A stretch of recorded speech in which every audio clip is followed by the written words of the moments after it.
Then she saw it. "You're kidding," she whispered, but her voice cracked mid-sentence. "Generous." And then the hospital door opened again. Emily Carter had always been the kind of woman people overlooked.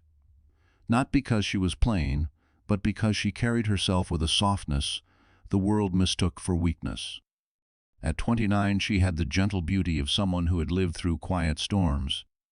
Her long chestnut hair usually fell loosely over her shoulders, though now it was tied back hastily by a nurse after hours of labor.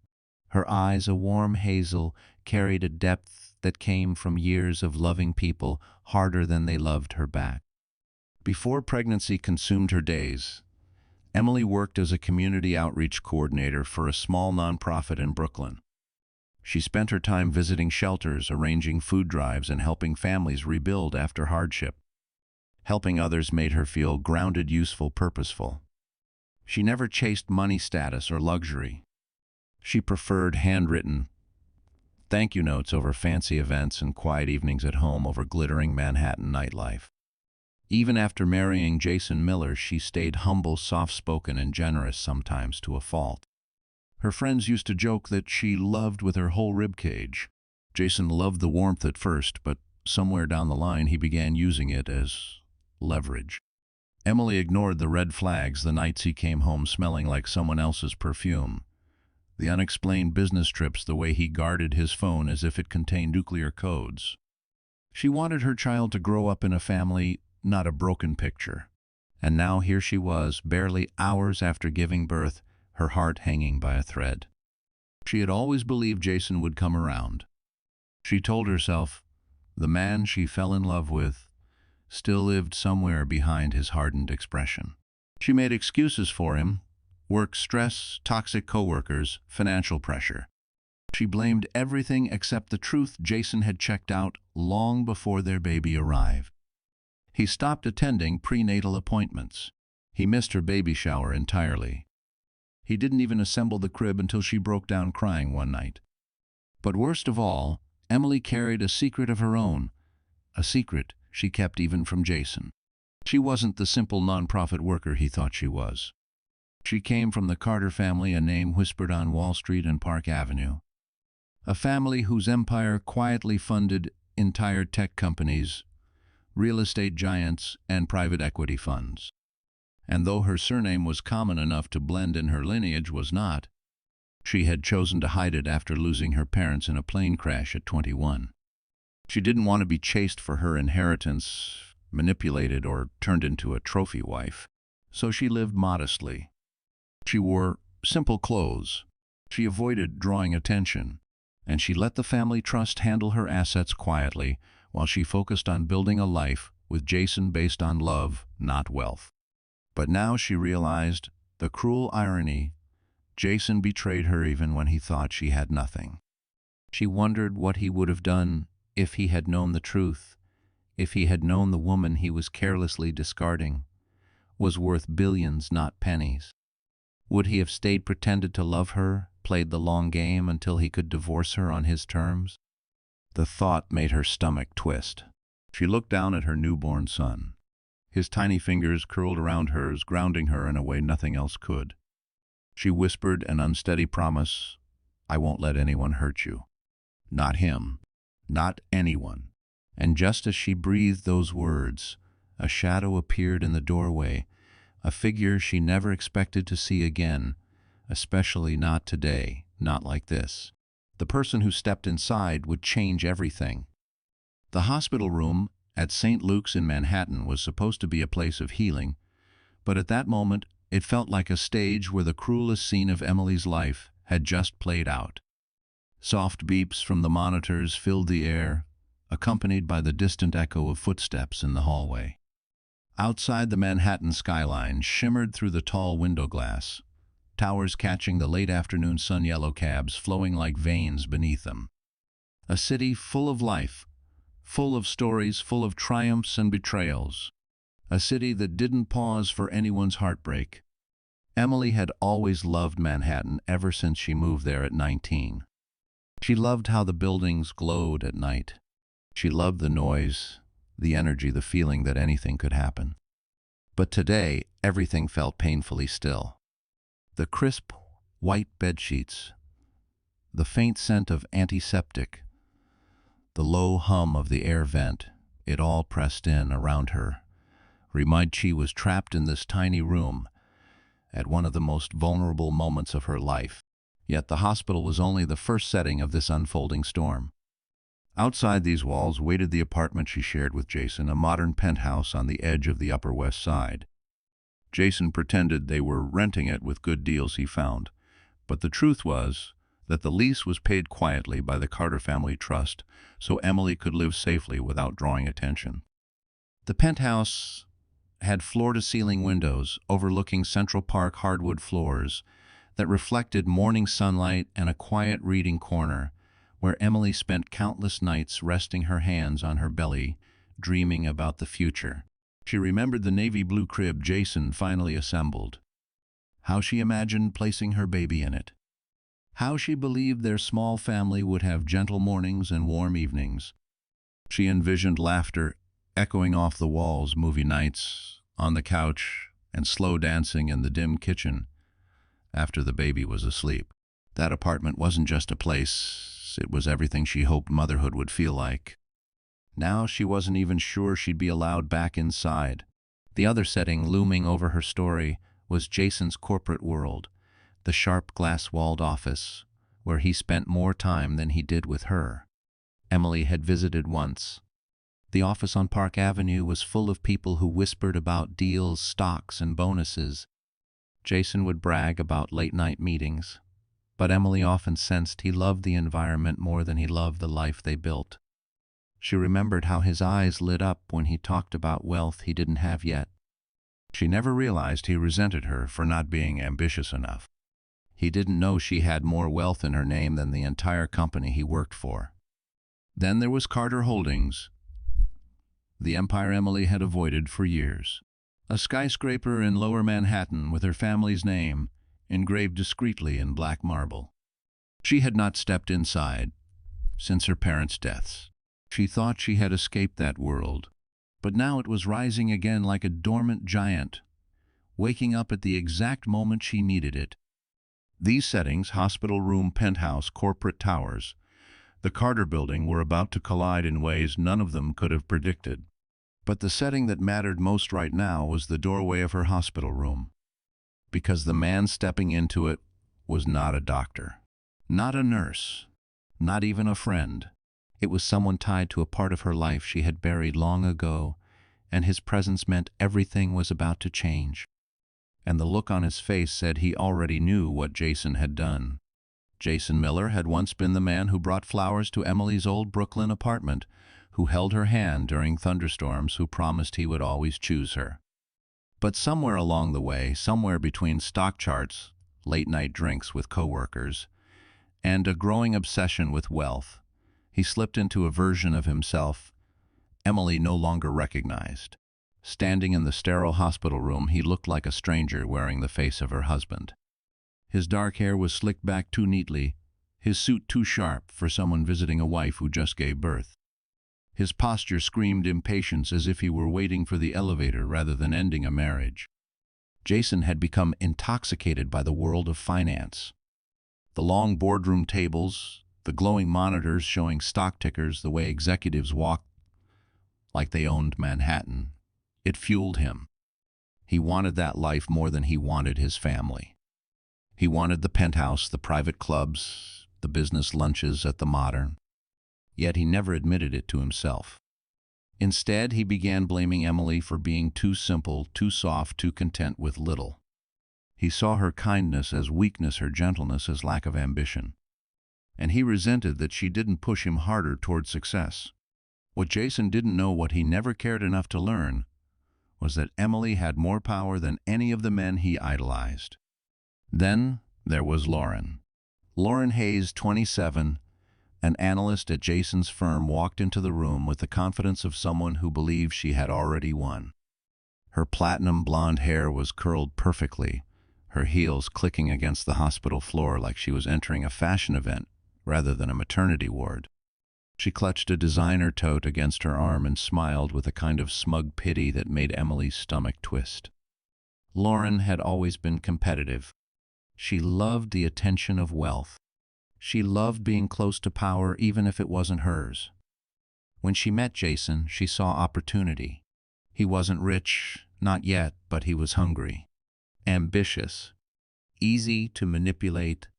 She listened to his frustrations, fed his ego, told him he deserved better than a quiet wife who worked for a nonprofit.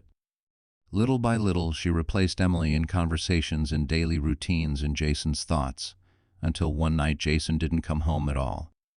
Lauren wasn't just the other woman. She was someone who believed she deserved to win at any cost. And now, standing in the hospital room, she acted as if she were the rightful wife, while the real wife held a newborn in her trembling arms. "Jason is finally choosing himself," Lauren said softly, but her tone carried venom. "You should understand that." Emily felt her heart splinter. But the pain sharpened into something else: clarity. This wasn't just betrayal. It was cruelty. Jason crossed his arms like a man presenting a business proposition. "Look, I'm moving forward with my life. Lauren and I are serious. The sooner you accept this, the easier it'll be." Lauren stepped closer, lowering her voice. "We already found a broker to help with the penthouse. Once you're out, things will move fast." Emily froze. Out of her own home. A home she paid for without them ever knowing. Jason continued, "You can take your essentials, of course. We're not unreasonable." Unreasonable. The word nearly made her laugh. Her vision sharpened on the two of them, their arrogance, their entitlement, their certainty that she had no power to fight them. They thought she was at her weakest. They thought this moment would break her, but they didn't know the truth. And as she looked at them, the man who vowed to love her, and the woman who helped destroy her marriage, Emily felt something shift deep inside her chest. A stillness, a clarity, a spark, because the door behind them was about to open and everything they believed was about to collapse. The silence in the hospital room thickened like fog, heavy and suffocating. Emily tightened her arms around her newborn, feeling his tiny heartbeat against her chest, the only thing keeping her from collapsing under the weight of what Jason and Lauren had just done. The fluorescent lights hummed above her, too bright, exposing every bruise on her heart. She tried to swallow, but her throat felt raw, scraped by betrayal. Jason stood with his hands in his pockets, eyes cold, waiting for her to respond, as if the divorce papers were nothing more than a routine formality. Lauren hovered beside him, tapping her manicured nails against her designer, her expression barely hiding her impatience. But then the door to Emily's room creaked open. A nurse, young, curly-haired, kind-eyed, stepped in, her voice cheerful until she saw the scene. "Mrs. Miller, how are we?" Her sentence died when she noticed Jason's posture, Lauren's smirk, the papers lying on the blanket over Emily's legs. The nurse's smile fell. Her eyes widened. And then she whispered, "Is everything okay?" It was a harmless question. A simple one. But Jason reacted as if she had accused him of a crime. "We're fine," he snapped, waving her off. "This is a private matter." But the nurse didn't back away. She glanced at the newborn asleep on Emily's chest, then at Lauren, standing far too close for someone who wasn't family, and her expression hardened. Nurses see everything. They recognize pain, cruelty, and danger faster than most people. And in that moment, the nurse saw exactly what was happening: a woman moments after giving birth being emotionally ambushed. Jason stepped forward, lowering his voice, but not enough. "Emily, sign it. This doesn't have to be dramatic." Lauren chimed in, her voice smooth and razor-sharp. "You're making this harder than it needs to be. Think about the baby." The baby. The irony nearly made Emily choke. For months, they hadn't cared about the baby, hadn't cared about the fear, the loneliness, the sleepless nights. And now they were using him as leverage. The nurse stiffened. "Sir, maybe this conversation should wait." She just delivered. "She needs rest, not." Jason cut her off. "She needs to stop being unreasonable."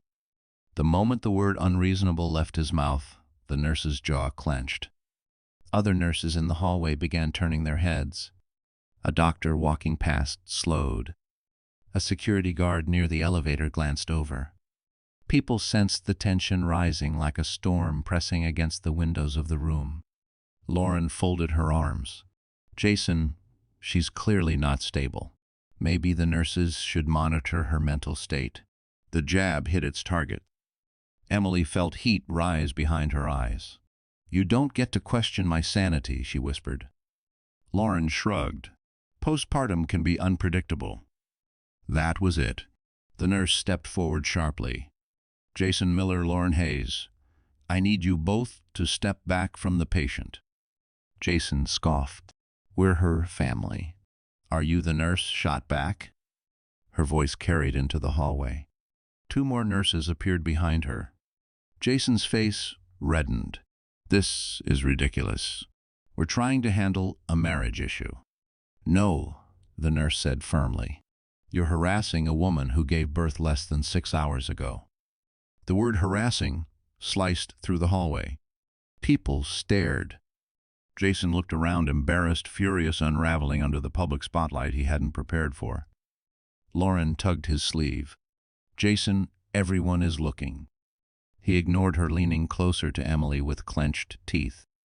"Sign it, or I swear you'll regret making this messy." Emily stared at him, stunned by how far he was willing to go. Her voice trembled as she finally spoke.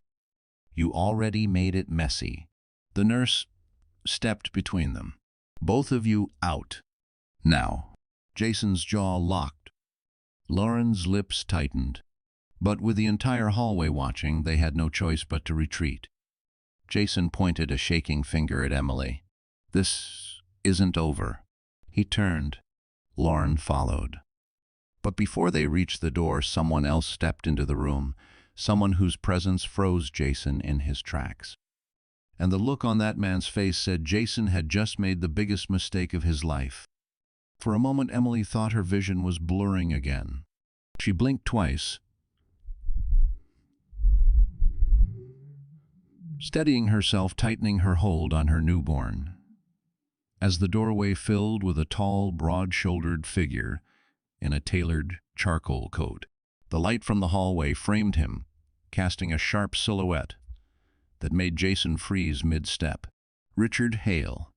Of all people, of all days, of all moments, he appeared now. The room fell silent. Even the hallway noise dimmed, as if the hospital itself was holding its breath. Richard stepped inside with a steady, measured calm that felt out of place in the chaos. His salt and pepper hair, his polished shoes, the Mont Blanc pen, clipped neatly to his pocket, all spoke of a man who lived in boardrooms, negotiations, and power. Not hospital corridors. But to Emily, he was something else entirely. He was the last person who ever truly knew her parents. The last person to see her as more than a fragile young widow of a dying family legacy. The man entrusted to protect her when she wanted nothing protected at all. Emily's chest tightened. "Richard, what are you?" He moved to her bedside without hesitation, lowering his voice. "I came as soon as I was informed." His gaze softened as it fell on the baby. "He's beautiful, Emily." Tears burned her eyes. This was the first kind word she had heard all day. Jason snapped out of his trance, anger boiling to the surface. "Who the hell are you?" Richard straightened. The warmth vanished from his expression. What replaced it was something cold and razor-sharp. "Richard Hale," he said simply. "General Counsel for Carter Holdings." Jason blinked. Confused, irritated, but he didn't understand. Not yet. Lauren frowned. "Carter Holdings isn't that?" "One of the largest private investment groups in the country," Richard finished. "Yes." Jason let out a tight laugh, the kind insecure men give when their ego feels cornered. "And what does that have to do with us?" Richard didn't answer him. Instead, he turned back to Emily, lowering his tone so only she could hear. I received the activation notice this morning. The board has finalized everything. The trust is officially transferred. Emily's stomach dropped. She had forgotten the date, forgotten the process, forgotten everything except surviving childbirth. But now it all rushed back. Today was the day she became the sole owner of her family's empire. Jason glanced between them, annoyed. Are you done with your little conversation because we were in the middle of something? Richard's eyes hardened. Yes, he said smoothly. I heard. He looked at Jason the way a surgeon might examine a tumor, clinical, detached, already planning the removal. You came to serve divorce papers, Richard continued. Immediately after your wife delivered your child. Jason shrugged. That's our business. No, Richard said. It's mine. Lauren rolled her eyes. You can't just walk in here and... I can, he cut in, and I will. Emily could feel it, something shifting in the room. The balance of power. The temperature in the air. Jason and Lauren had walked in believing they controlled everything. Now they were scrambling to understand what was happening. Richard adjusted his coat sleeve. Jason Miller, you should know something. Starting today, any legal, financial, or domestic decision involving Mrs. Miller, he nodded at Emily, passes through me. Jason barked a laugh. On what authority? Richard stepped closer, lowering his voice to a deadly calm. On the authority of the woman who owns Carter Holdings. Jason stared at him, then stared at Emily. Confusion twisted into disbelief. Disbelief twisted into fear. You're lying, he whispered. Emily didn't speak. She didn't need to. Her silence told him everything. The color drained from his face. Richard leaned in. And if you think today went badly for you, it's about to get much worse. Jason took a step back, because for the first time he realized he wasn't leaving that room with the upper hand. And he wasn't leaving it with control either.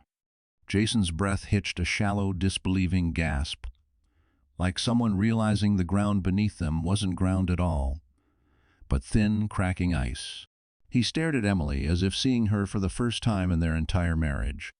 His lips parted, but no sound came out.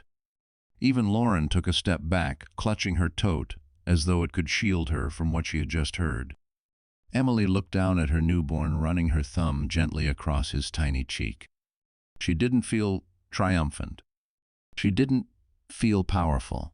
She felt exhausted, so deeply tired it felt like her bones were humming. But beneath that exhaustion stirred a quiet steadiness. She had spent years hiding, shrinking, softening her edges, so she wouldn't be noticed by men like Jason.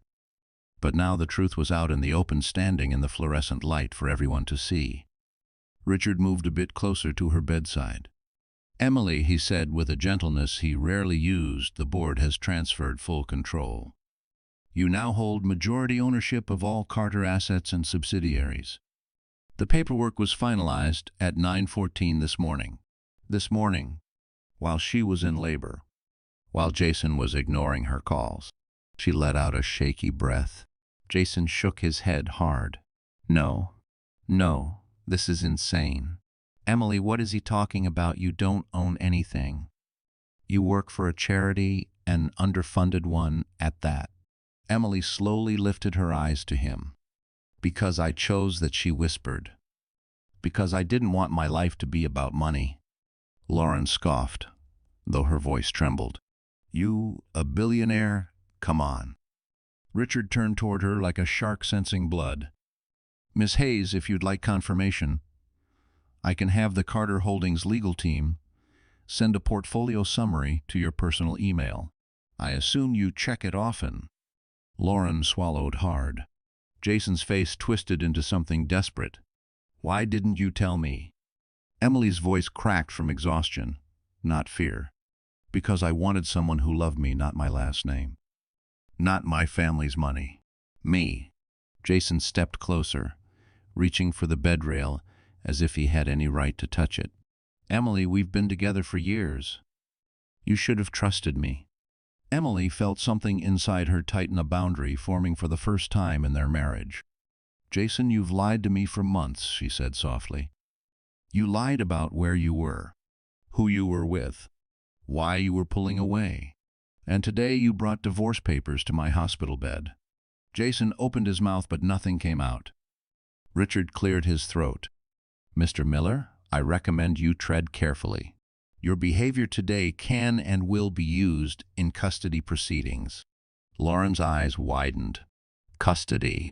Of course, Richard replied. You didn't think she'd let her newborn be taken by a man who serves divorce papers postpartum, did you? Jason's jaw clenched. You can't talk to me like... Richard's voice dropped into a tone that could freeze lava. I'm not talking. I'm informing. Emily watched them with a strange feeling, a mixture of heartbreak and clarity.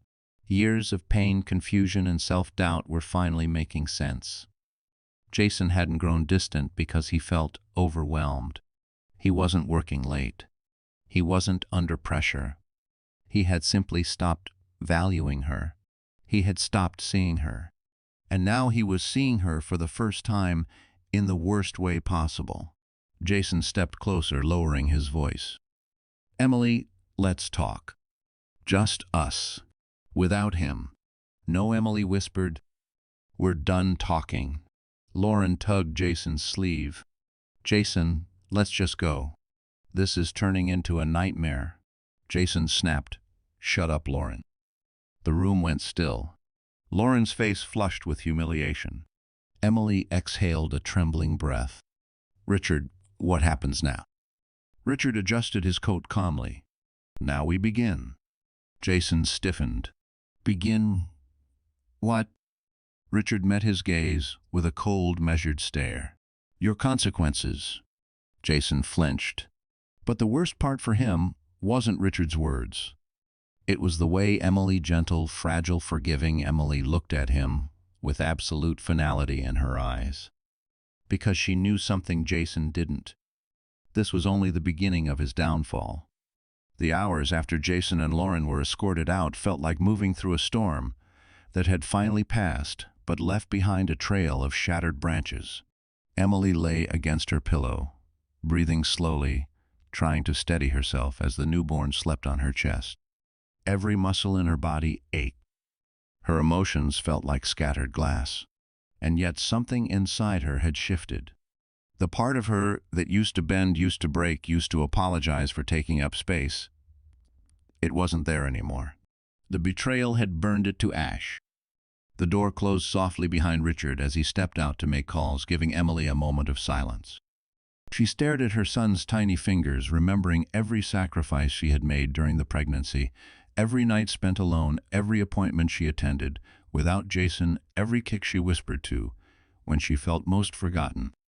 She had pictured a joyful future with Jason.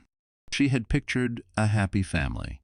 But now she was holding the only part of that dream that was real. Emily breathed him in, letting his warmth anchor her. A nurse walked in with a gentle smile. You doing okay, sweetheart? Emily hesitated, then nodded. I think I will be. The nurse adjusted the IV and brushed a stray strand of hair from Emily's face.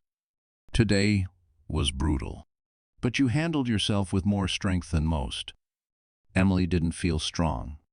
She felt hollow, like her heart was still bleeding somewhere beneath the hospital gown. But she also felt something new: resolve, a rising determination she didn't recognize yet, but would soon learn to command. When the nurse left, Emily let her eyes close for a moment. Images played in her mind: Jason's cold stare, Lauren's smirk, the divorce papers heavy on her lap. She remembered how her hands shook when she held the pen. She remembered how her breath caught when Jason used the baby as a bargaining chip. And she remembered the humiliation of being treated like disposable waste minutes after becoming a mother. Her eyes opened again. She wouldn't be disposable anymore. The door creaked open. Richard stepped back inside, holding a stack of documents in his iPhone, his expression unreadable. Emily, I've spoken with the board. Security measures are being set in place, including protections for your home. Jason won't be allowed near the penthouse without legal consequences. Emily's voice trembled. Thank you. You don't need to thank me, he said. You're not alone. Not anymore. There was something deeply comforting in that word she hadn't heard in what felt like years. Richard set the documents on the table beside her. When you're ready, we'll go over your options. Custody, property, criminal charges if you wish. He paused. But right now, you need to rest. Rest. She hadn't truly rested since the first lie Jason told. Emily glanced at the window, the soft glow of Manhattan lights seeping into the room like a whisper of the world waiting outside. Somewhere among those towers lay her future, the life she would rebuild, not from pain, but from power. She looked down at her baby again. I have to be better now, she whispered. Stronger. For you. She shifted, feeling the ache in her muscles, but also noticing somewhere deep in her chest a small spark warming. It wasn't revenge. Not yet. It was clarity. The kind of clarity born only after surviving something that should have destroyed you. She would heal. She would rise. She would become the woman her parents raised her to be, even if she'd spent years hiding from that destiny. Richard watched her quietly, seeing the change in her posture, the steadiness in her gaze. Emily, he said gently, when you're ready, the world will see who you truly are. She nodded slowly. Not today. Not tomorrow. But soon. And when she stepped back into the world, she would no longer be the woman Jason walked all over. She would be the woman he would never be able to touch again. Because Emily Carter wasn't just surviving, she was awakening. The next morning brought a pale wash of winter light through the hospital window, the kind that made Manhattan look softer than it really was. Emily sat upright in her bed, her newborn swaddled peacefully beside her in the clear hospital bassinet. She had slept in short, fragile bursts, waking every time a shadow moved in the hallway. But the fog in her mind had lifted. Her body was healing, but her spirit unexpectedly felt sharper. Richard entered the room carrying a sleek black folder and a calm determination that filled the space before he even spoke. Emily, he greeted gently. I have news. Emily straightened, bracing herself. About Jason. And Lauren, Richard added, setting the folder on the bed table. Their arrogance has created an opportunity for us, and we're going to use every piece of it. Something in his tone made her pulse quicken. Fear? No. Anticipation. Richard opened the folder, revealing printed screenshots, documents, and a USB drive. Carter Holdings' cybersecurity division retrieved their messages, their call logs, and more importantly, security footage from your penthouse. Emily blinked. My penthouse, they were inside. Several times Richard confirmed. Lauren let herself in with a copied key Jason provided. She searched drawers, documents, safes. She wasn't just having an affair, she was looking for leverage. Emily's breath trembled. Leverage for what? To push you out, Richard replied. She and Jason intended to take everything they thought you had. They planned to force you into a low financial settlement, then claim the penthouse as their home once you were gone. Emily felt nausea rise, but she steadied herself. They planned this before the baby was born. They planned this before you were even in your third trimester. The words stung, but they also solidified something inside her. Richard slid a printed message thread toward her. This, he said, is what changes everything. Emily read Jason's messages aloud, her voice cracking. Once she gives birth, she'll be too weak to fight anything. She doesn't have money. I'll make sure she doesn't take the apartment. She's slow. She won't question the paperwork. She'll be grateful for whatever scraps I leave her. Emily's hands shook. Not from shock. She was past shock, but from the raw humiliation of seeing her husband's cruelty mapped out in cold digital text. Richard continued, there's more. Jason misused marital funds at his firm. Small amounts at first, then larger ones. Lauren encouraged him. We have dates, invoices, discrepancies. Emily swallowed hard. So he was using our joint accounts for their— Yes, Richard finished. Trips, dinners, gifts, down payments. A sudden wave of heat roared through Emily's body. Not anger. Something cleaner, sharper. A clarity that felt like light slicing through fog. "What do we do?" she asked quietly. Richard clasped his hands. "We follow the law. We use the truth. And we make sure custody assets and reputation fall where they should." Emily nodded slowly. "He deserves consequences." "He will face them," Richard assured. "But you need to understand something important, Emily. You are no longer reacting. You are deciding. This is your ground now." Emily breathed deeply, letting his words sink beneath her skin. She wasn't drifting in chaos anymore. She wasn't clinging to hurt. She had a purpose. Her son stirred in the bassinet and she placed a gentle hand on his chest. "He deserves a safe life," she whispered. "I won't let Jason poison it." "You won't," Richard said, "because we're not done." He pulled out one final item, a small tablet. "Security discovered audio recordings," he said, "from the night Lauren and Jason celebrated their plan." Emily braced herself as he pressed play. Jason's voice filled the room. "She'll sign anything I put in front of her." Lauren laughed. "She's weak, emotional. She won't see it coming." But Emily did see it now. All of it. Her heart didn't break this time. It hardened. Richard paused the recording. "This is enough to dismantle them both." Emily lifted her chin, feeling her pulse steady. "Then let's dismantle them." Richard nodded, a flicker of respect in his eyes. "Good," he said softly, "because the next move is yours." Emily exhaled a slow, trembling breath that signaled the end of her collapse and the beginning of her rise. And her next move would be the one Jason never saw coming. Emily sat straighter in the hospital bed, the morning light casting a faint halo around her. The baby slept soundly beside her, his chest rising and falling with soft, perfect breaths that kept her centered. Across from her, Richard stood with a posture that mixed strategy and protection, as if he were quietly preparing for battle. But the battlefield wasn't made of weapons or armor. It was made of truth, law, and choices. And today, Emily would make the first real choice. Richard began sliding a new set of documents toward her. "Before anything else, we need to secure your legal position. You've already taken the first step by refusing to sign those divorce papers last night."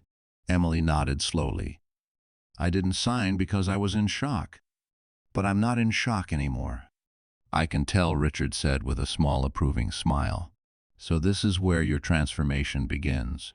These," he tapped the documents, "are motions for temporary orders. They ensure Jason cannot touch your assets, cannot enter your home, cannot handle anything involving the baby." Emily hesitated.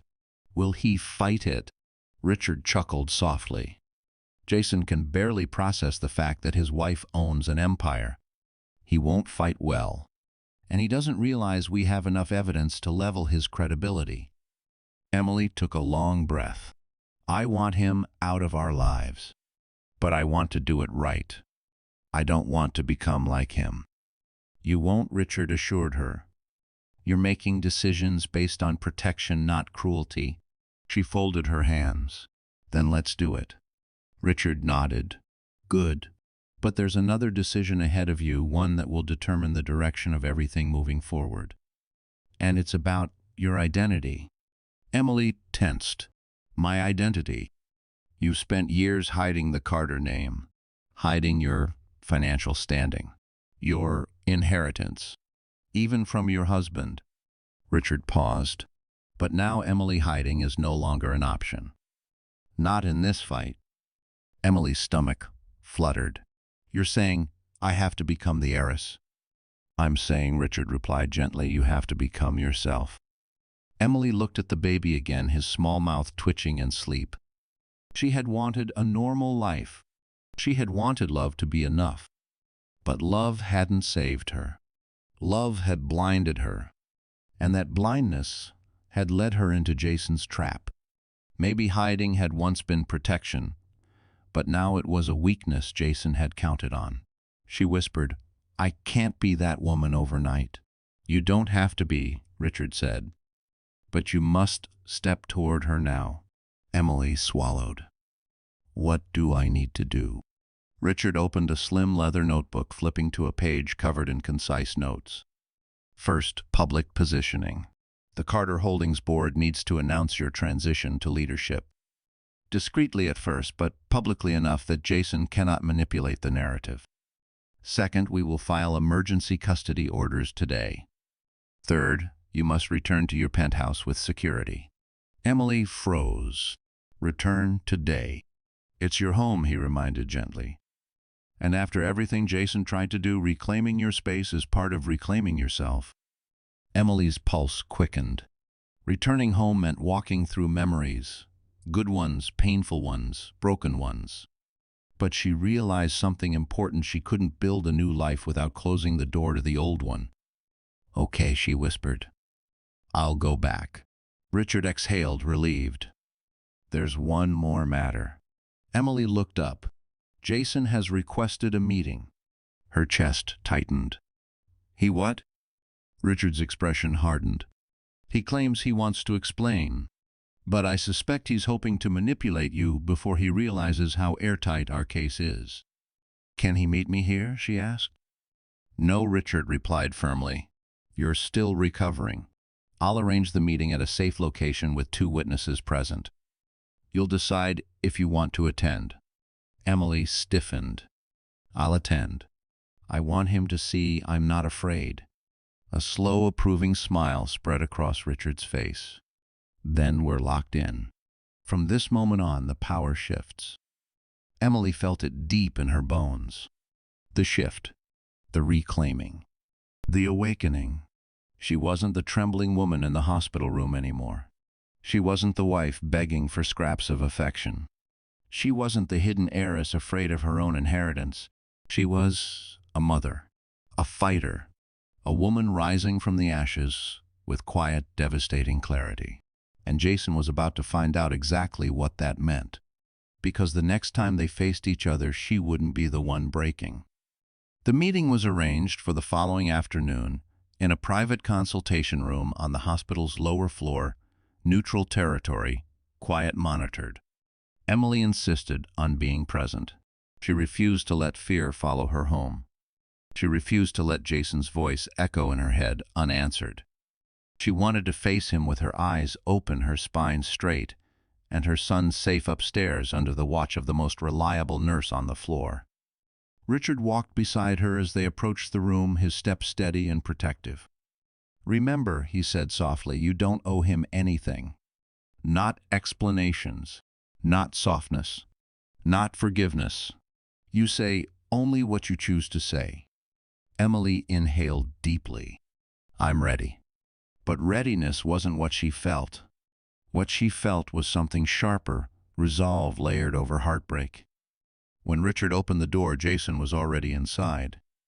He stood hunched over the metal table, his hair disheveled, his suit wrinkled as if he hadn't slept. Gone was the arrogance from the day before. Gone was the cool confidence. His eyes flashed with something desperate, fear cloaked in anger.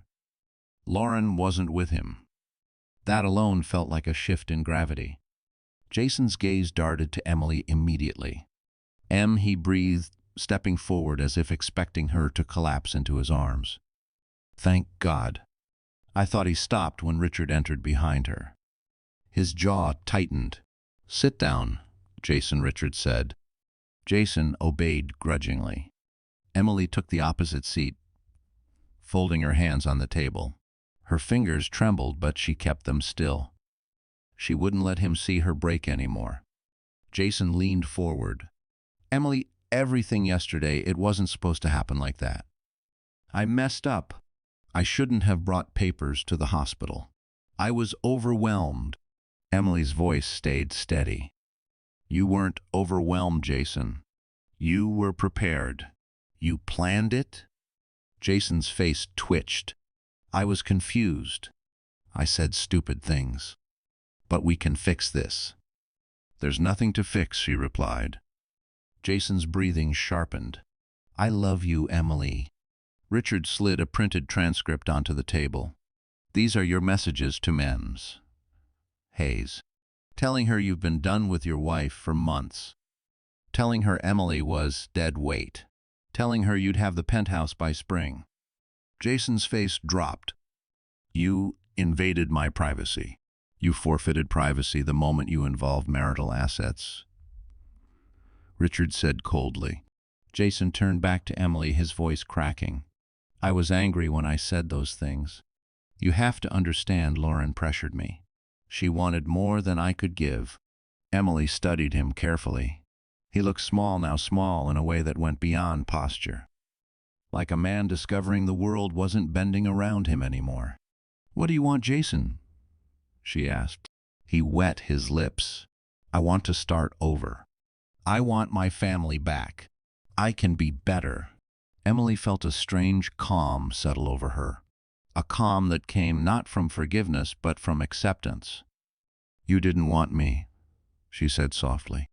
You wanted a version of me you could control, and when you thought I was weak, you threw me away. Jason slammed his hand on the table. I made mistakes, people make mistakes, but you hid an entire empire from me. How is that fair? Emily's eyes hardened. You didn't treat me with love when you thought I had nothing. Why should you benefit now that you know the truth? Jason stared at her, breath shallow. You're going to take everything from me? No, she said. Your actions already did that.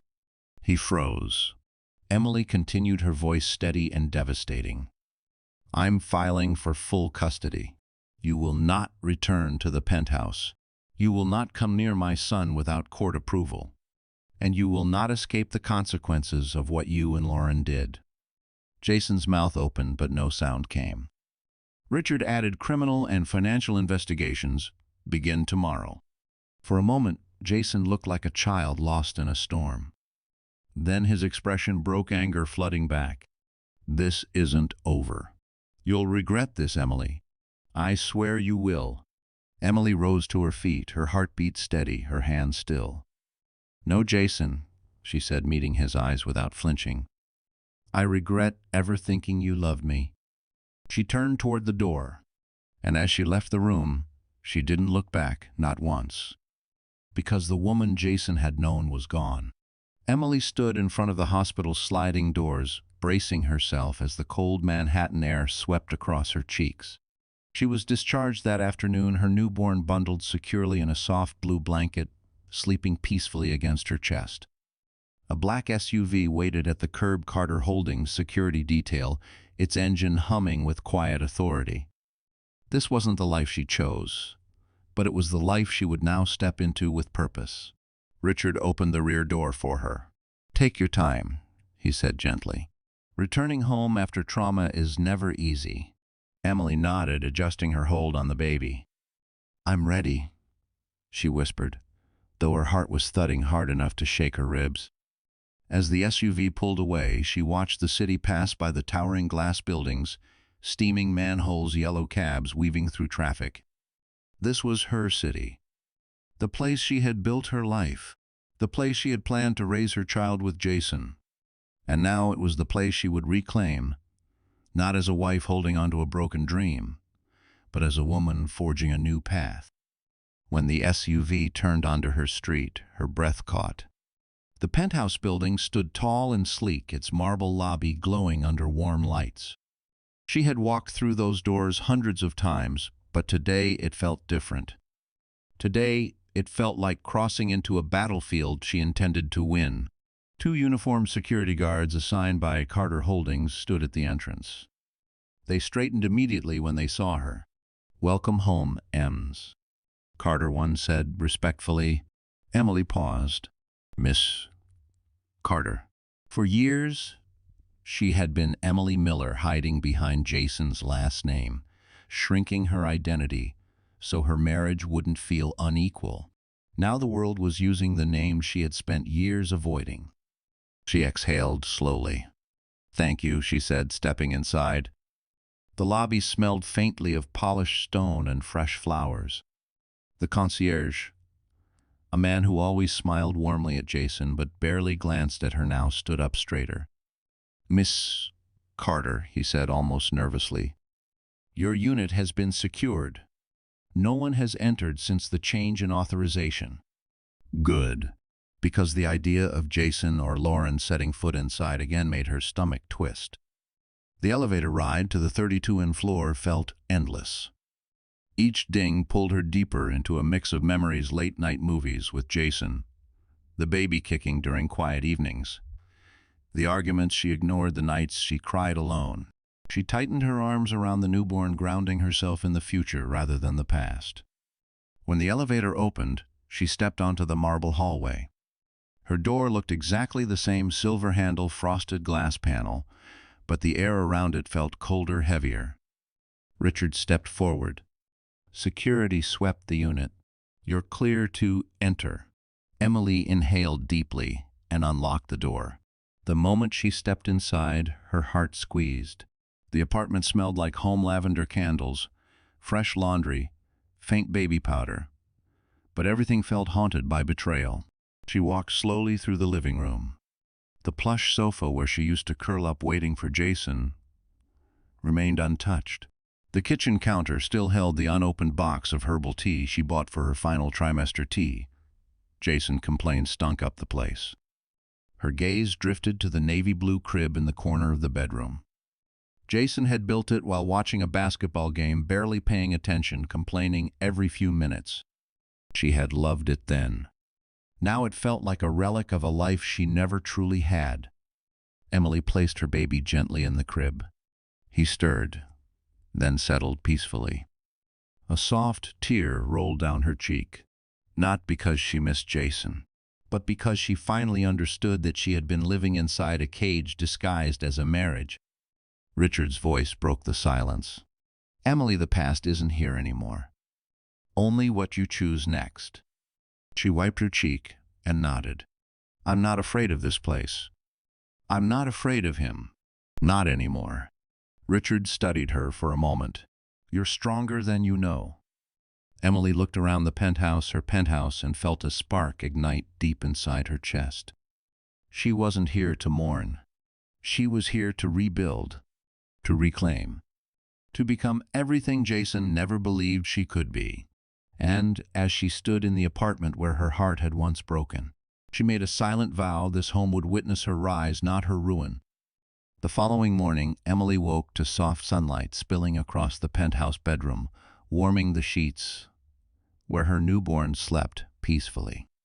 For the first time in months, she didn't wake to Jason's cold silence, his slammed doors, his muttered complaints. The penthouse felt different now, quiet but not empty, calm but not lonely. She stretched slowly, her muscles still tender from labor, yet her mind sharper than it had been in years. Richard arrived shortly after breakfast, carrying a leather binder and a cup of warm chamomile tea. "How's your first night home?" he asked. Emily glanced around the room. "Strange," she admitted, "but in a good way, like I'm finally breathing air that belongs to me." Richard nodded. "Then today is about your next step." "My next step?" He studied her carefully. "Your transformation, not for appearances, not as revenge, but because the world is about to see Emily Carter, the woman they overlooked, underestimated, dismissed. And when they see you, they must see strength." Emily looked down at herself. Loose sweatshirt, messy, bun-tired eyes. She didn't feel strong. She felt like a mother running on fragments of sleep. But she understood what Richard meant. She had spent years dimming herself so Jason wouldn't feel threatened. Years pretending she didn't come from wealth or power. Years making herself small. That era ended the moment he dropped divorce papers on her hospital bed. Richard gestured toward the hallway. There's someone here to help. Before Emily could question it, a woman stepped into the room. Tall, elegant, with short caramel hair and warm brown eyes. She wore a simple black dress and carried a sleek rolling case. "Emily," she said with a gentle smile, "I'm Ava Sinclair, personal stylist for the Carter family. Your mother hired me when you were 16. Emily blinked. "Ava, I thought you moved to L. Only for a few years," Ava said. "When Richard called, I came back." There was no judgment in her tone. Only support. Only loyalty. Emily swallowed hard. "I'm not sure I'm ready for all this." Ava touched her arm. "You don't have to be ready. You just have to show up. The rest will follow." Richard opened the binder on the table, revealing a scheduled press statement, prep, legal meetings, board introductions. Emily's throat tightened. "This feels like too much. I just had a baby." "I know," Richard said softly, "and that's exactly why we move carefully. You set the pace. But your name will become public in the coming weeks. We want you to step into that light on your own terms, in your own strength." Ava unzipped her case. Inside were fabric swatches, jewelry trays, samples of soft, luxurious materials Emily hadn't touched in years. "We start small," Ava said.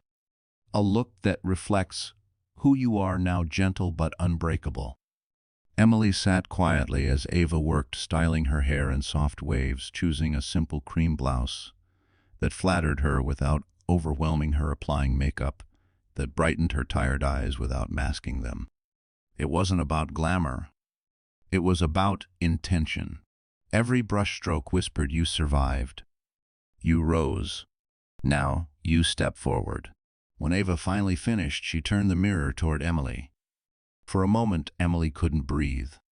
The woman staring back at her wasn't the abandoned wife in a hospital bed. She wasn't the quiet nonprofit worker. And she certainly wasn't the fragile version of herself that Jason always preferred. This woman was composed, strong, awake. Emily touched her reflection lightly. "I look like your mother," Ava whispered. Powerful, warm, impossible to dismiss. Emily felt tears press behind her eyes, but they didn't fall. Not this time, because this wasn't grief. It was reclamation. Richard closed the binder. "We'll make the announcement soon. For now, the only thing you need to do is stand tall. Jason will try to shake you. Lauren will try to overshadow you. But neither of them knows the woman you've become." Emily lifted her chin. "I'm done hiding," she said quietly. Ava smiled. "Then let's begin." Emily stepped away from the mirror, holding her son close.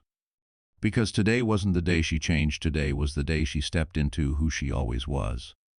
The morning sun painted golden streaks across the penthouse windows, warming the polished floors and casting soft shadows over the plush furniture. Emily stood in the center of her living room, her newborn resting in a cushioned bassinet beside her. She'd spent years walking across these floors, worrying about whether Jason was happy, whether she was doing enough, whether she was too much or not enough. Now, for the first time, this space felt like it belonged to her, not as a wife, but as a woman reclaiming her identity. Richard arrived promptly at 9, dressed in a charcoal suit that seemed almost too formal for a home visit. But then again, nothing about the day ahead was casual. He placed a sleek black briefcase on the marble counter and gave her a small, approving nod. "You look ready," he said. Emily smoothed the sleeve of her soft cream blouse, Ava's choice. "I feel steady. Nervous, but steady. That's all you need." Richard opened the briefcase, pulling out neatly organized documents. "Today is the boardroom briefing. The directors want to meet the new principal owner. This won't be public, just internal. But it sets the tone for everything that follows." Emily's pulse quickened. "I haven't been inside the Carter building in almost a decade." Richard softened. "I know. And I remember the last time you were there." His expression dimmed for just a second. "Your parents Memorial. It was the hardest day I've ever seen you endure. Emily looked down at her son, sleeping gently oblivious to the storm that brought him into the world. This time is different, she whispered. This time, I'm not running. A soft knock sounded on the door. Ava entered with a leather tote slung over her shoulder and a warm smile. Are we ready? Emily nodded. I think so. Ava stepped closer and placed a gentle hand on Emily's arm. Remember who you are walking into that building. Not Jason's wife. Not a broken woman. Not someone trying to prove herself. Richard added, you are the Carter legacy. You are the majority vote. These board members answer to you even if they don't realize it yet. Emily breathed slowly, absorbing their words. They moved into the dining room, where Richard laid out the briefing charts, summaries, personnel outlines. But he paused at one particular folder, thicker, heavier. This, he said, sliding it toward her, is Jason's employment file. The one his own firm doesn't know we've compiled yet. Emily hesitated before opening it. Inside were financial discrepancies, unethical billing patterns, forged signatures, and internal complaints from coworkers, things Jason always said were office politics. But they weren't politics at all.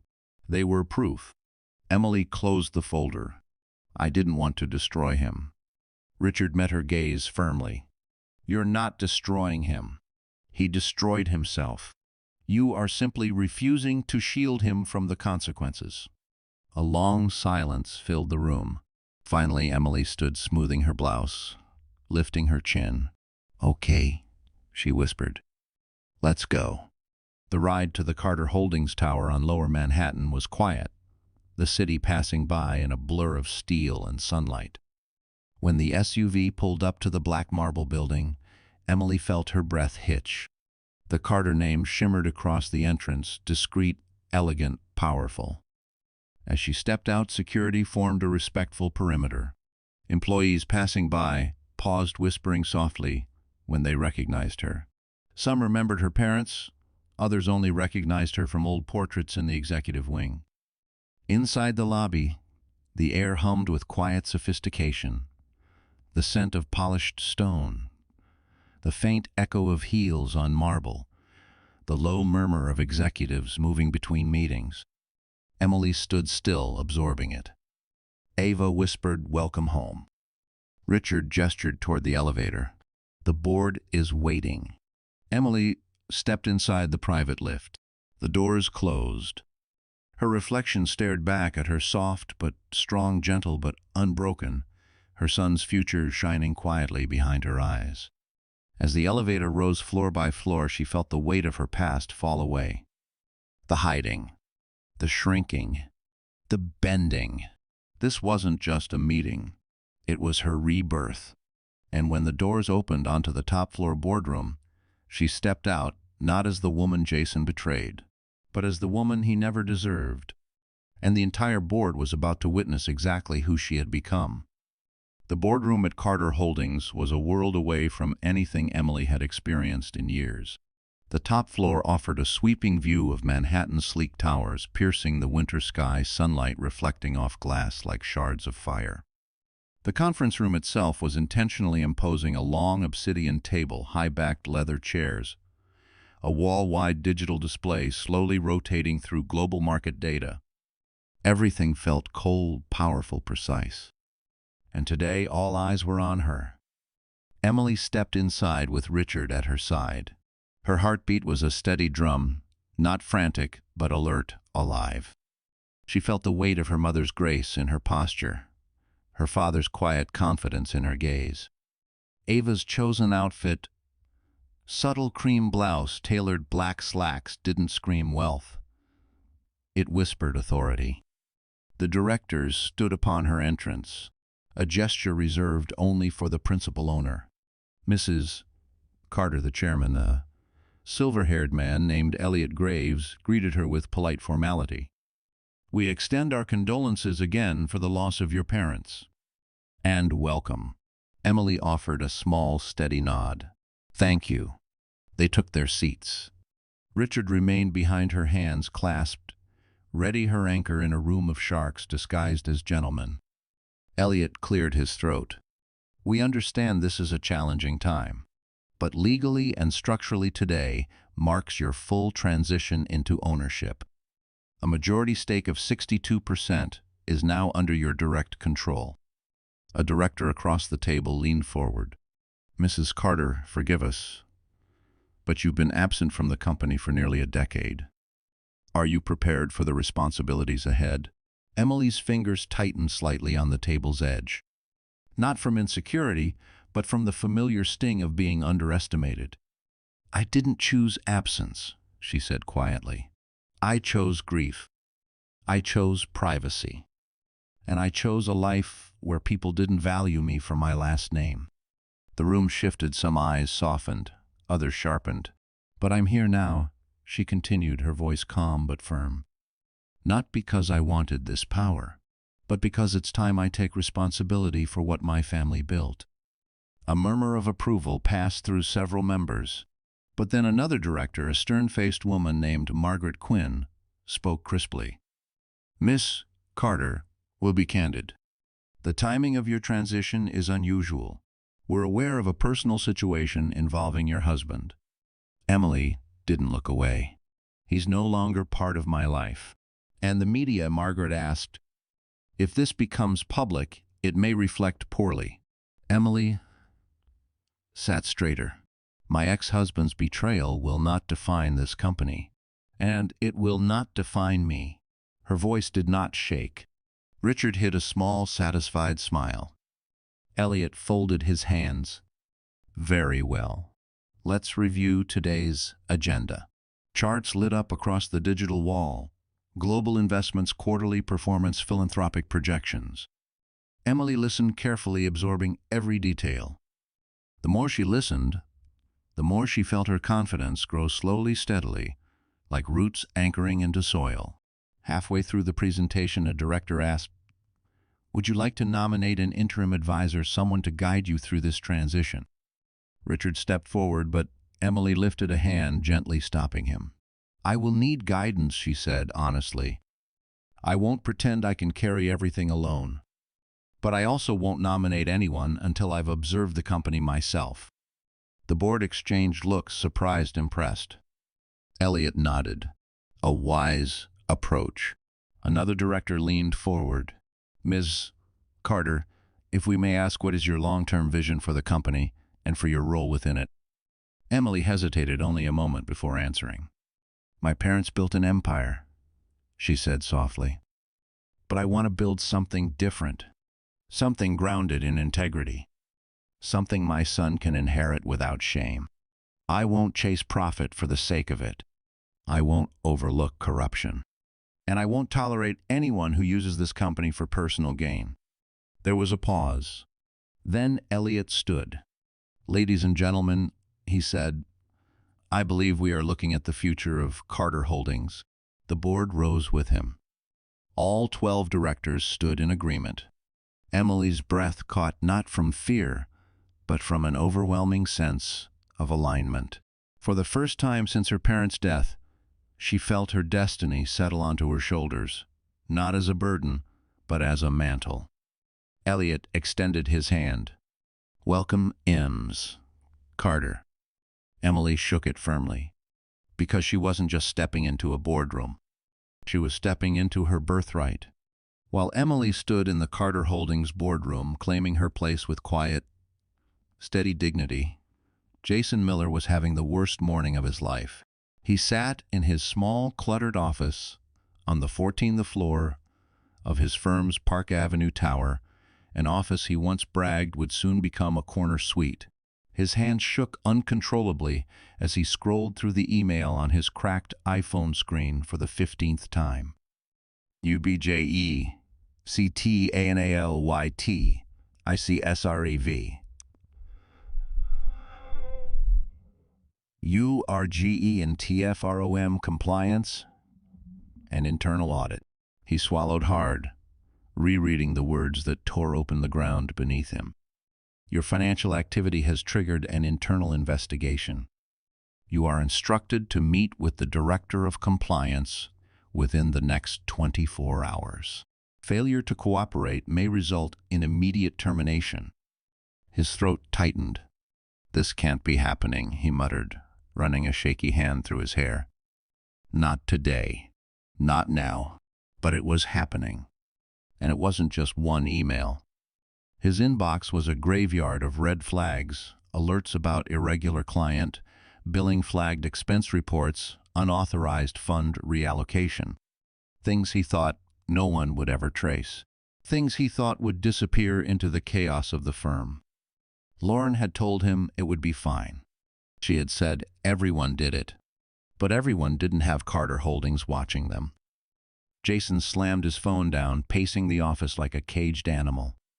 He pulled at his collar, suddenly unable to breathe. His career, his identity, was unraveling. A soft knock jolted him. He turned as Lauren slipped inside her, expression nervous but clearly annoyed. She wore a sleek blazer, but the confidence she usually carried like perfume was nowhere in sight. "Jason," she hissed, shutting the door behind her. "Did you get the email? Mine came an hour ago." Jason stared at her. "They're going to fire us." Lauren rolled her eyes. "They're not going to fire me. I didn't handle any accounts." "You did." Jason's face twisted. "Are you kidding me? This was your idea. You said we'd be fine. You said Carter Holdings barely pays attention to this firm." "I didn't know your wife was a billionaire," Lauren snapped. "How was I supposed to know she was?"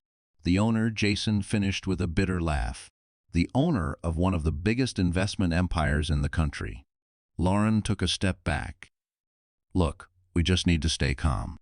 "Calm," Jason exploded, slamming his palm on his desk. My wife is about to take full custody, leave me homeless, and now her company is setting me up to be fired." Lauren stiffened. "Your ex-wife," she corrected sharply. "And don't drag me into this. You said she was weak." Jason let out a strangled laugh. "Yeah, well, apparently she was a billionaire hiding in plain sight." Lauren's face twisted with irritation. "Whatever. We need to think. Maybe if we reach out to her." "To Emily," Jason repeated in disbelief. "You think she'll help you after you help destroy her marriage?" Lauren's silence answered the question. Jason slumped into his chair, rage and fear mixing into something ugly. "I need to fix this. I need her to drop the custody case. I need her to help you." Lauren finished scoffing. "Jason, she doesn't care about you anymore." Jason glared at her. "Well, what about you?" Lauren hesitated. "I don't know if we should be seen together right now." Jason's jaw dropped. "You're leaving." "I'm being smart," she said coldly. "Your mess is about to become public. I can't go down with you." Jason stood, his voice cracking. "Lauren, don't walk out on me." But she already had her hand on the doorknob. "Good luck," she said flatly. "You'll need it." The door clicked shut behind her. Jason sank back into his chair, choking on panic. His phone buzzed again. Another email. He opened it with trembling fingers. "FROM, Human Resources, EZUBJECT, immediate suspension, pending investigation." His stomach dropped. He was finished. Not just at work, not just financially. Every pillar of his life, his marriage, his career, his future was collapsing. And there was nothing he could do to stop it. He stared blankly at the glowing skyline outside his office window, Manhattan towering confidently above him. A city where Emily Carter now stood on top. And Jason Miller finally understood he wasn't losing everything he had thrown it all away. Emily returned to the penthouse after the board meeting, feeling lighter than she had in years. Exhausted, yes, physically drained from childbirth, mentally stretched from stepping into her birthright. But there was a warmth beneath her ribs she didn't quite recognize. Strength. Quiet, steady strength. The kind that grows only after surviving something that should have broken you. She stepped into the living room where her newborn slept in a bassinet near the window. The Manhattan skyline glowed softly behind him, the city pulsing with evening lights. Emily knelt beside her son, brushing her fingertips against his tiny hand. "You're the reason I'm standing," she whispered. A gentle knock sounded at the door. Emily looked up, startled. Richard wasn't due back until tomorrow. Security would have alerted her if it were anyone concerning. She stood carefully smoothing her blouse. When she opened the door, her breath caught. Daniel Reed, tall, broad-shouldered, warm eyes that held stories she once knew. A familiar presence, comfortable yet unexpectedly grounding. He stood in the hallway wearing a simple gray sweater and dark jeans, holding a small paper bag from a nearby bakery. "Hey," he said softly. "Richard told me you were home. I just wanted to check on you." Emily blinked, stunned. "Daniel, I didn't expect."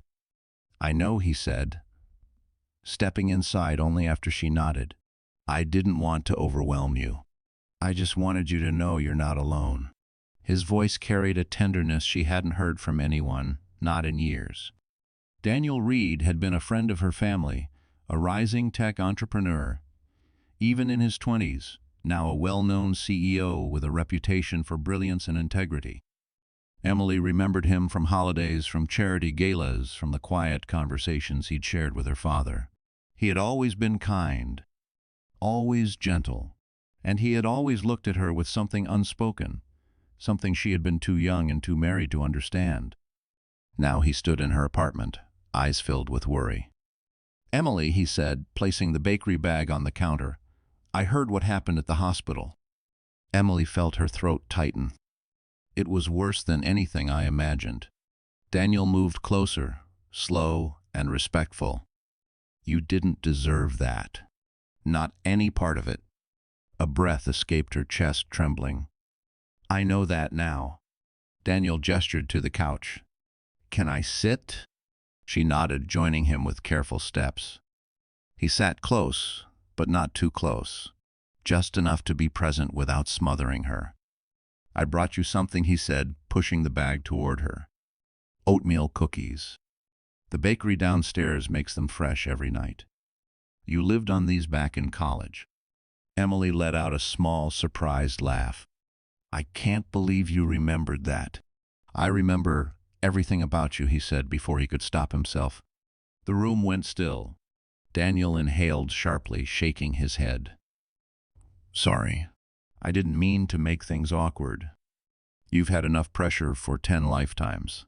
Emily looked down at her hands. "You're not making it awkward."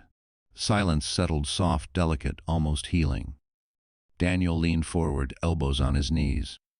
"I know you've been carrying this alone. Even before Jason betrayed you, you were hurting. I saw it every time we crossed paths. The light in your eyes got dimmer. The smile you used to have disappeared." Emily swallowed hard. "I thought marriage was supposed to feel safe. I kept pretending things would get better if I tried harder." Daniel's jaw tightened. "You deserved someone who protected you, not someone who used you." Emily's eyes warmed with tears she refused to shed. "It's strange. I grieved the man I thought he was. But the truth, I don't miss him. I miss the version of myself I used to be." Daniel gently reached out, hesitating a moment before placing his hand over hers. "That woman isn't gone," he whispered. "She's standing right here, and she's stronger than ever."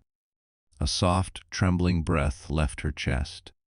For the first time since giving birth, she felt seen, not as a broken wife, not as a billionaire heiress, but as Emily. Just Emily. Daniel squeezed her hand, his eyes full of unspoken promises. "Whatever comes next, you won't walk through it alone. I'm here. For you, for your son, for anything you need." Emily looked at him, really looked at him, and felt an unexpected warmth bloom inside her. Not love, not yet, but the beginning of something honest, gentle, and deeply real. and in that quiet moment Emily realized her heart was learning how to heal. 2 days passed in a blur of legal documents, feeding short naps and long conversations with Richard and Daniel.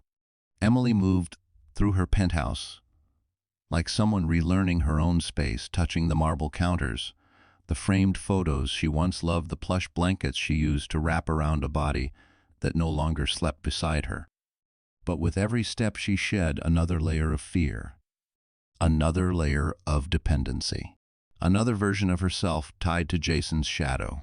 On the third morning, Richard arrived earlier than usual, carrying a leather folio and the kind of determined expression that meant something big was coming.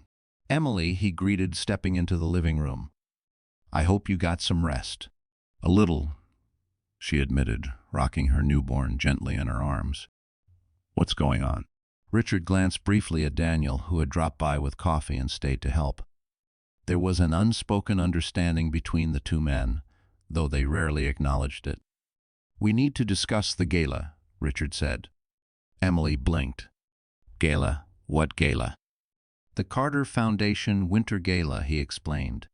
"It's in 6 days. Your parents hosted it every year before they passed. It hasn't been held since. The board wants you to attend as the official face of the Carter legacy." Emily's breath caught. The Winter Gala. It wasn't just an event. It was the event where the wealthiest families, CEOs, philanthropists, and political figures gathered at the Plaza Hotel under crystal chandeliers and golden light. Her parents had adored it.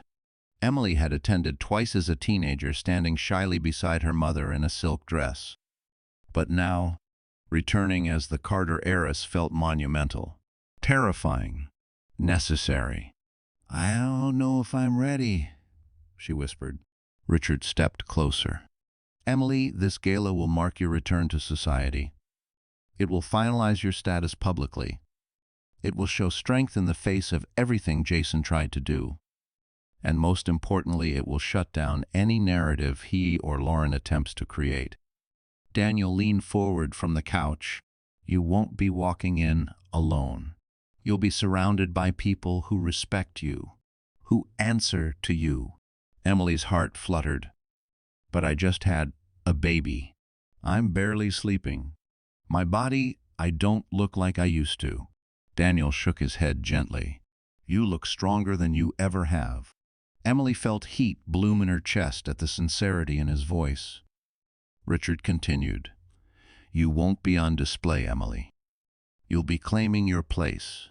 The moment you walk through those doors, everyone will know the truth, that you weren't abandoned. You rose." Emily exhaled slowly. "And Jason, Lauren." Richard's expression hardened. "They won't be invited. And even if they attempted to crash the event, security would remove them before they reached the lobby." Emily nodded, her grip on her son tightening protectively. "I want to do it, but I want it to be meaningful. Not just a show of wealth." Richard smiled softly. "Your parents would be proud." Ava arrived later with gowns, fabrics, accessories, each more elegant than the last. Emily hesitated at the sight of them. The shimmering champagne silk, the deep emerald velvet, the black satin cut with quiet authority. She ran her fingers across each one, feeling the textures whisper promises of transformation. But then her son stirred, and she lifted him, pressing a gentle kiss to his forehead. "This isn't about looking perfect," she murmured. "It's about showing him I didn't give up." Ava nodded. "Then we'll choose a look that shows exactly that. Light softness, strength." Daniel stepped into the hallway to take a call. But Emily caught the way he glanced back at her, the way his gaze softened, like he was watching something precious unfold. She turned to Richard. "I want to speak at the gala." Richard raised an eyebrow. "Are you sure?" "Yes," she said firmly. "I want my voice to be heard. My story, not the one Jason tried to write for me." Richard closed the folio with a decisive nod. "Then we'll prepare you. As plans formed, schedules tightened, and the penthouse buzzed with quiet purpose, Emily felt something rise in her chest, something powerful, gentle, unstoppable. Courage. She had survived betrayal, childbirth, humiliation, and heartbreak. Now she would step into a ballroom filled with the powerful and show them all who she truly was. And somewhere deep inside she sensed it. The gala wouldn't just be a declaration. It would be her revenge, her rebirth, and Jason's undoing. The night of the winter gala arrived like a storm disguised in silk and gold. The Plaza Hotel glowed beneath Manhattan's winter sky, its grand entrance framed by shimmering lights and cut crystal lanterns. Chauffeurs lined up along Fifth Avenue doors, opening to release the city's most powerful figures, politicians, investors, CEOs, philanthropists, all stepping onto the iconic red carpet. But none carried a story as fierce or fragile as the woman about to walk into that ballroom. Emily stood inside a private suite on the hotel's second floor, her newborn sleeping peacefully in a bassinet beside her. Ava made gentle final adjustments to her gown, a soft, luminous ivory dress that draped across her body like moonlight captured in fabric. It flowed with quiet elegance, not loud or glittering, but powerful in its simplicity. A gown that didn't try to impress, only to reflect who she had become. Her hair was styled in loose waves. Her makeup was soft, enhancing the calm strength beneath her eyes. She didn't look like a billionaire heiress or a scorned wife. She looked like a woman who had survived and risen. A soft knock came. Daniel stepped inside. He froze when he saw her. "Emily," he whispered, breath-catching. "You look like he stopped searching for the right word, then finally breathed hope." Emily's cheeks warmed. "Do I look ready?" Daniel offered his arm. "You look undeniable." She took his arm, steadying herself as they walked toward the elevator. For a moment her gaze drifted back to her son. "Is he okay?" Ava nodded. "2 security guards are stationed outside the suite. I'll stay with him the entire time." Emily exhaled. "Thank you." The elevator ride felt surreal, rising floor by floor until the soft hum of the ballroom spilled into the hall. Music drifted through the doors. The low murmur of conversations, clinking glasses, the luxury of old New York. When the ballroom doors opened, a hush fell almost instantly. Every head turned, every whisper died. Emily Carter, the disappeared heiress, the quiet girl who vanished after her parents' tragedy, had returned. She entered with Daniel beside her, each step steady and unhurried. Richard joined them moments later, positioning himself like a silent guardian. A cluster of reporters shifted with interest cameras, lowering respectfully, understanding that tonight wasn't for ambushes, but for recognition. Key figures approached her: board members, family friends, distant associates who remembered her parents with affection. But the moment that truly marked her rebirth came from something she hadn't prepared for. Jason. He stood near the back of the ballroom, wearing a rumpled suit that didn't fit, his eyes sunken and his expression frantic.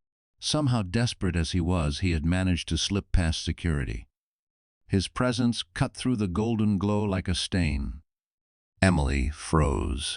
Daniel's hand tensed beneath hers. "Do you want me to remove him?" "No," she said softly. "Not yet." Jason stumbled toward her, ignoring the shocked murmurs. "Emily," he choked out. "Please." "Just please, listen." Security began closing in, but Emily lifted a hand, stopping them. Jason reached her, breathing hard. "Emily, I'm losing everything. My job, my money. Lauren left. I don't know what to do." "Jason," she said, her voice steady as stone, "that's not my burden anymore." She said it calmly, firmly, without cruelty. Jason shook his head wildly. "I need you. Please. You can fix this. You can pull strings. You're powerful." Emily met his eyes. "I was always powerful," she whispered.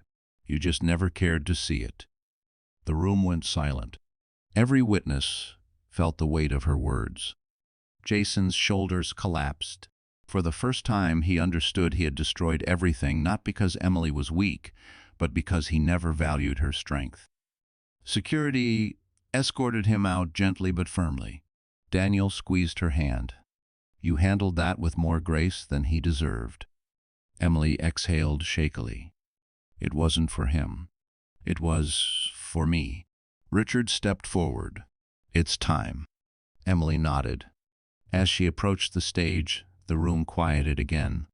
Her parents' foundation emblem glowed behind her. She stood at the podium, under cascading crystal chandeliers, the city lights sparkling through the windows. Emily looked out at the room, at every face, every expectation, every shadow of her past. She lifted her chin. This was her world now, and tonight she would speak her truth not as a victim, but as a woman reborn. Emily stepped up to the podium, as if guided by something greater than courage, something deeper, older, inherited. The ballroom shimmered around her, its golden chandeliers reflecting across polished marble floors. The powerful, the wealthy, the influential, all turned their attention to the young woman who had risen from heartbreak like a quiet phoenix. She inhaled, steadying her breath. Then she spoke. "Thank you all for being here tonight. This gala meant the world to my parents. They believed in generosity, integrity, and the strength found in lifting others. For years, I hid from this world because I wasn't ready to carry what they left behind." Her voice softened. "But life has a way of forcing us to become who we were always meant to be." There was no trembling, no fear, only truth. "I stand here tonight, not because I am flawless or brave or strong, in the ways the world often celebrates. I stand here because life broke me and I learned how to rise." The room held its breath. "I am a mother now," she continued, "and I will build a future for my son that is grounded in the values my parents taught me. Not greed, not manipulation, not power for the sake of power, but kindness, responsibility, and courage even when our hearts are shaking."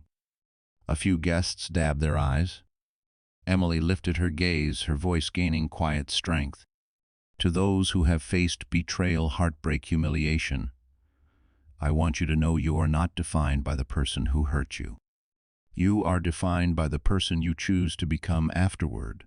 Whispers rippled through the ballroom, admiration, awe, recognition. "And tonight," she said gently, "I choose to step forward. Fully, authentically, without shrinking." She closed her speech with a soft, steady smile. "For my son, for myself, for everyone who has ever felt small, thank you." Applause erupted, powerful, emotional, rising, like thunder under the crystal chandeliers. Emily stepped off the stage, her pulse steady, her heart strangely light. She had faced her past. She had spoken her truth. She had claimed her future. And the room saw her not as the abandoned wife, not as the hidden heiress, but as a woman who had rebuilt herself from the inside out. As she moved through the crowd, guests stopped her to express support. Directors shook her hand with newfound respect. Old family friends embraced her warmly. But one person waited quietly behind a marble pillar, watching her with a tenderness that made her chest flutter. Daniel.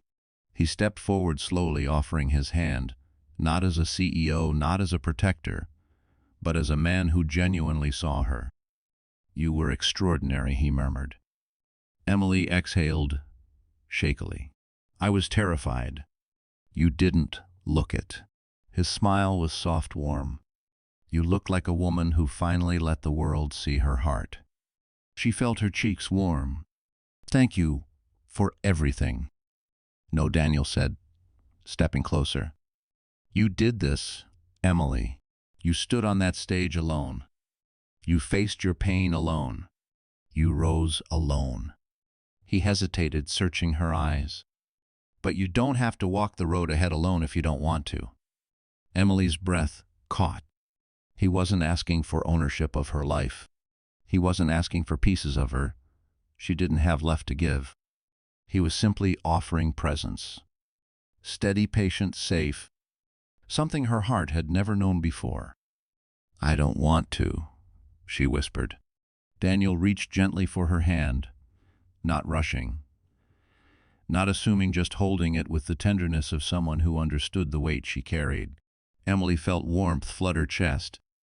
A new beginning, a new home, a new love, slow, respectful healing. The orchestra began to play a soft, timeless melody. Daniel nodded toward the ballroom floor. "May I?" he asked. Emily smiled, a real, full smile that reached all the way into her soul.